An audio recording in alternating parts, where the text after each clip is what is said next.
Hi, I'm Lucy, and today I'm going to share with you why British people don't take politics seriously. So if you're new to my channel, each week I share a little about my life here in Taiwan and sometimes a bit about the UK too.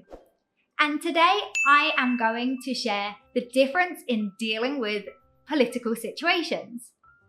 So these days in Taiwan, without being able to go out and actually see my friends, I'm using a lot more social media. I scroll through and 90% is political. And it made me realize how different Taiwanese people and British people deal with politics. So in the UK, of course, we know that politics is very important. And we really do care about it. We will discuss politics a lot during the time of voting. And once we've finished voting, we have given the power to somebody else to make all the decisions, and we have to suck it up and follow along. While we might complain with our friends and family about it, we don't often go public about it because they don't care about the people's opinions. In the UK, we voted for Theresa May, and she quit, and so we ended up with Boris Johnson. That was not what we had agreed on, and to be honest, he's probably not the luckiest guy. He took on a country with Brexit going on and now a deadly virus. The guy can't even string a sentence together. Lockdown exactly a year ago, it seemed incredible. At the beginning of coronavirus, he went to the hospital and shook hands with all the staff, and some of the coronavirus patients boasted about it and then tested positive himself. This is the guy that is running the country. The whole country just rolled their eyes and laughed because it's so unbelievably ridiculous that you can't even take it seriously.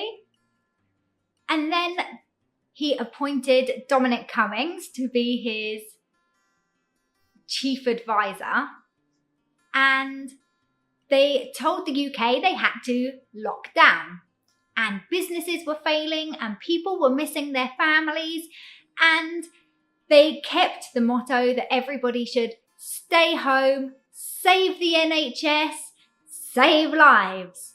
And while everybody was in lockdown and following these rules, Dominic Cummings came down with symptoms and drove his entire family 260 miles. He was caught driving across the country.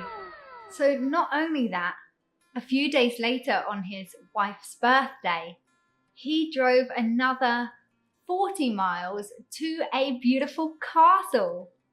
And when he was caught doing it, he claimed that it was because he needed to check his eyesight to make sure that he could drive the other 260 miles the next day. Well, I'm not being funny, but I don't think a 40-mile drive is the best way to check your eyesight. That does not sound safe at all. So the most recent scandal, again, is the government not following their own rules and being extremely hypocritical. And that is Matt Hancock, who is the healthcare secretary, just got caught embracing a colleague. They both have their own families at home. And the new rule is that you can go to work if you socially distance.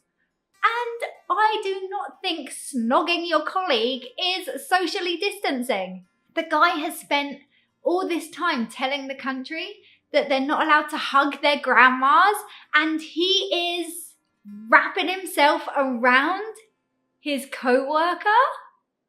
No, come on, you can't make this stuff up. And of course, everybody is livid. The UK people cannot believe that they have been following these rules and trying to keep everybody safe when our own government are blatantly not following their own rules and are not even sneaky enough to get away with it. But how did I find out about it the next day? Not from people ranting, not from messenger groups, but from ridiculous rewritten songs, from stupid photos and Well, that night I woke up banging on my down the street door. How could I forget I wasn't wearing any PP? new jokes. Oh, the memes just kept coming and coming and coming. So UK politics, better than a soap opera, I'm telling you. If you need a laugh, then check out the UK politics, because I feel like every month it's more ridiculous than the last month. Every time I call home, while everybody is obviously complaining about stuff, we are also laughing about stuff because there's nothing we can do about it.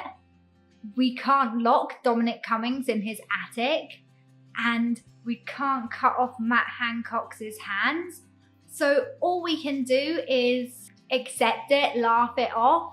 And I have to say that during the last year or so, I feel quite proud of my country despite all of this. When Brexit was going through and people were obviously butting heads on their opinions, I was quite shocked by some of my friends' comments and how different our beliefs were. But despite all of that, during lockdown, I was really impressed by how everybody stuck together. While people didn't want to support the government, they wanted to support our healthcare system and they wanted to support each other. People started checking in on each other, and it wasn't just about the essential stuff. People wanted to cheer each other up.